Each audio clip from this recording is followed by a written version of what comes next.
ये है हमारी Amazon listing images design course की क्लास 11। इस वीडियो में हमने एक इन्फोग्राफिक इमेज डिज़ाइन करनी है और साथ में मैं आपको ये भी बताऊंगा कि क्लाइंट हमें ब्रीफ कैसे देता है। ये है वो प्रोडक्ट जिसकी हमने इन्फोग्राफिक इमेज डिज़ाइन करनी है और ये कुछ इस तरह की नज़र आएगी। इस इमेज में हमने प्रोडक्ट की वारंटी बतानी है और साथ में उसके की पॉइंट शो करने हैं। ये है ब्रीफ जो क्लाइंट ने हमें प्रोवाइड की है। सबसे पहले है हमारे पास टाइटल, उसके बाद है हमारे पास सब टाइटल और लास्ट में हमारे पास है की पॉइंट्स। तो इसके मुताबिक हमने इमेज को डिजाइन करना है। अगर आपने चैनल को सब्सक्राइब नहीं किया तो चैनल को सब्सक्राइब कर लें और बेल आइकन को प्रेस कर लें ताकि आपको आने वाली वीडियो का नोटिफिकेशन मिल सके। तो अब हम इसे डिजाइन करना स्टार्ट करते हैं। सबसे पहले हमने ऊपर बार में फाइल के ऑप्शन में जाना है, प्लेस इमेज में जाना है और हमने स्टॉक इमेज को प्लेस कर लेना है। इसके बाद हमने इसको जूम कर लेना है अपने मुताबिक जितना हमें इसको आर्टबोर्ड के ऊपर दिखाना है। इसके बाद अगेन हमने फाइल में जाना है, प्लेस एम्बेड, और इस दफा हमने अपनी प्रोडक्ट को प्लेस कर लेना है इस तरह से। इसको हमने थोड़ा सा नीचे करके ओके प्रेस कर देना है। अगेन हमने फिर बार में सिलेक्ट में जाना है, सब्जेक्ट पे क्लिक करना है और इसकी हमने सिलेक्शन कर लेनी है और फिर हमने लेयर पैनल में आके इसके ऊपर मास्क को अप्लाई कर देना है इस तरह से। इसके बाद हमने जो मैजिक रेज़र है वो लेनी है और इसका जो वाइट एरिया उसको हमने रिमूव कर देना है इस तरह से। इस तरह हमने सारा जो वाइट एरिया नहीं मास्क से रिमूव हुआ वो हमने रेज़र से कर देना है। इसके बाद हमने इसकी एक डुप्लीकेट कॉपी ले लेनी है इस लेयर की और इसका कंट्रोल आई से हमने इसका जो मास्क है उसको इन्वर्ट कर देना है इस तरह से। इसके बाद हमने लेयर को नॉर्मल से हमने मल्टीप्लाई कर देना है। मल्टीप्लाई हमने इस तरह कर देना है तो हमारा बैकग्राउंड रिमूव हो जाएगा और शेडो भी आ जाएगा। इसके बाद हमने अपनी स्टॉक इमेज को थोड़ा सा एडजस्ट कर लेना है जो हमने बैकग्राउंड के ऊपर लगाई है। इधर मैं आपको एक बात बता दूं कि जो हमारी स्टॉक इमेज है ये डिज़ाइन के अंदर बहुत अहम रोल प्ले करती है। अब हमने ये हमारे ऊपर है कि हम किस तरह की इमेज इस्तेमाल करते हैं। जो स्टॉक इमेज होती है जो हमने बैकग्राउंड में या कहीं भी इस्तेमाल करते हैं तो वो हमारा काम 100 में से 50% वो आसान कर देती है।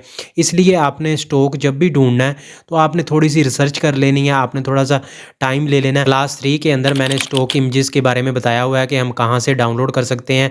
अगर आपने वो क्लास नहीं देखी तो उसका लिंक डिस्क्रिप्शन के अंदर है, आप जाके देख सकते हैं। अब हमने नीचे लेयर पैनल में जाना है और हमने एक एडजस्टमेंट लेयर लेनी है, वो लेनी है लेवल की और इसको हमने अपनी प्रोडक्ट लेयर के साथ क्लिपिंग मास्क कर देना है। इसके बाद हमने जो इसके डार्क एरियाज़ हैं उसको हमने थोड़ा सा हाई कर देना है, मज़ीद बढ़ा देना है। इसके बाद लेवल और प्रोडक्ट की दोनों लेयर को कंट्रोल जी से ग्रुप कर देना है। इसके बाद हमने कंट्रोल टी से ट्रांसफॉर्म करना है और फ्लिप हॉरिजॉन्टल कर देना है और इसके बाद इसका साइज़ हमने थोड़ा सा छोटा कर लेना है और इसको राइट साइड पे हमने इस तरह से एडजस्ट कर लेना है। इसके बाद हमने जो हमारी स्टॉक इमेज है उसको हमने इस तरह से एडजस्ट कर लेना ताकि हमारी प्रोडक्ट अच्छी लगे। इसके बाद हमने ऊपर बार में जाना है, व्यू में जाना है और गाइडलाइन लेआउट पे क्लिक करके हमने चारों साइडों पे 80 पिक्सल की गाइडलाइन ले लेनी है इस तरह से। इसके बाद अब हमने इसको थोड़ा सा एडजस्ट कर लेना अपनी प्रोडक्ट को गाइडलाइन के अंदर। अब हमने एक एम्प्टी लेयर लेनी है और इसके बाद हमने ग्रेडियंट टूल लेके इस तरह नीचे से ऊपर की तरफ इस तरह इसको ड्रा करके हमने एक शेड सी बना लेनी है। ग्रेडियंट में जो कलर आपने लेना है ये आप ऊपर से ले सकते हैं, इधर से आप कोई भी कलर सेलेक्ट कर सकते हैं। जो मैंने कलर सेलेक्ट किया था लाइट ब्लैक था और दूसरी साइड पे इसकी ओपेसिटी बिल्कुल ज़ीरो थी, मतलब एक साइड पे कलर था दूसरी साइड पे कलर नहीं था। तो आप इस तरह से इधर से कोई भी कलर इस तरह से शेड बनाने के लिए ले सकते हैं। अब हमने टेक्स्ट टूल लेना है और अब हमने जो क्लाइंट ने हमें टाइटल दिया था वो हमने लिखना है। टाइटल को हमने 2 हिस्सों में डिवाइड कर दिया। सबसे ऊपर आएगा 50,000 माइल, इसको हमने रेड कलर दे देना है, इसका हमने साइज़ बड़ा कर देना है क्योंकि मेन जो हमारा टैक्स वो यही है 15,000 माइल वारंटी। और इसको हमने साइज़ इसका इस तरह बड़ा करके इसको हमने कैनवस के यानी कि आर्टबोर्ड के सेंटर अलाइन कर लेना है। इसके बाद जो हमारा टाइटल है इसको हमने कॉपी करके इस तरह नीचे ले आना है।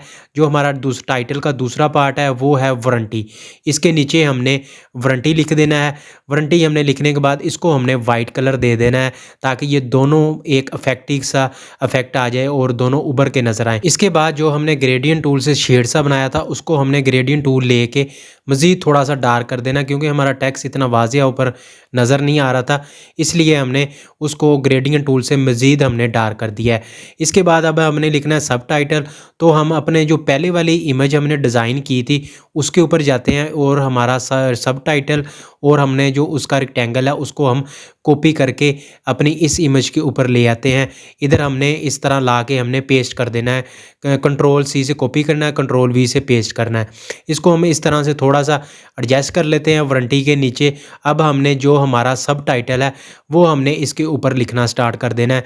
वो तो हम उधर से कॉपी करके लेके आए थे, वो हमारा सब टाइटल नहीं था इस इमेज का। जो इस इमेज का सब टाइटल है वो हमने इस तरह से इसके ऊपर लिख लेना है।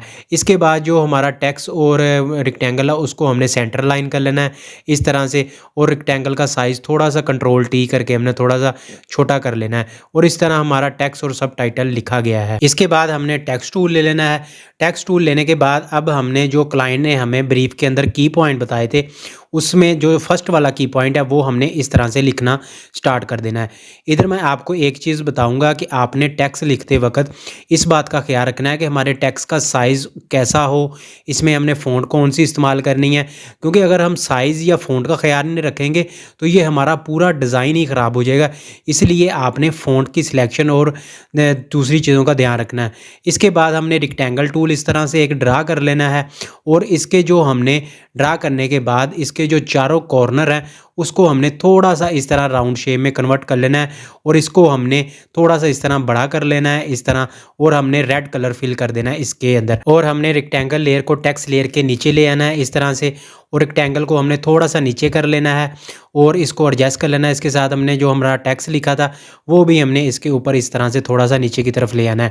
इसके बाद हमने रेक्टेंगल का थोड़ा सा साइज़ राइट साइड को बढ़ाना है, और इसकी हमने ओपेसिटी थोड़ी सी कम कर देनी है इस तरह से।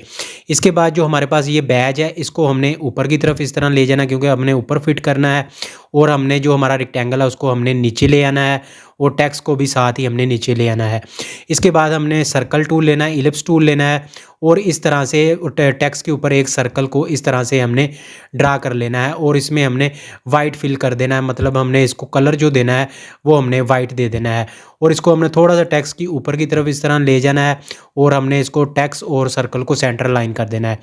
इसके बाद हमने टेक्स्ट लेके 1 लिखना है, क्योंकि ये की पॉइंट नंबर 1 था तो हमने इस तरह से लिख लेना है, और हमने 1 को सर्कल के ऊपर लेके जाके इसका हमने जो साइज़ था उसको हमने बोल्ड कर देना है इस तरह से, और इसका थोड़ा सा साइज़ मज़ीद हमने इस तरह से बढ़ा देना है और इसको सेंटर लाइन कर देना है।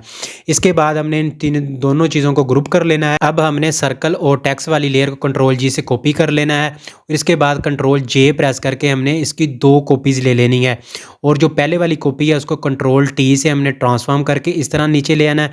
फिर इसके बाद जो दूसरी हमने ग्रुप की कॉपी ली थी उसको भी हमने ट्रांसफॉर्म करके इस तरह से नीचे ले आना है। अब हमने तीनों टेक्स्ट वाले ग्रुप को सिलेक्ट करके एक ही ग्रुप में कर देना है कन्वर्ट कंट्रोल जी से, और उसके बाद हमने टेक्स्ट वाले ग्रुप को और रेक्टेंगल को सिलेक्ट करके रेक्टेंगल के हमने सेंटर लाइन कर देना है अपना पूरा टेक्स्ट इस तरह से। अब हमने जो बैज हमने लगाया था इसको हम कंट्रोल टी से ट्रांसफॉर्म करके थोड़ा सा बड़ा कर लेते हैं, और इस तरह से हम इसको फिट कर देते हैं।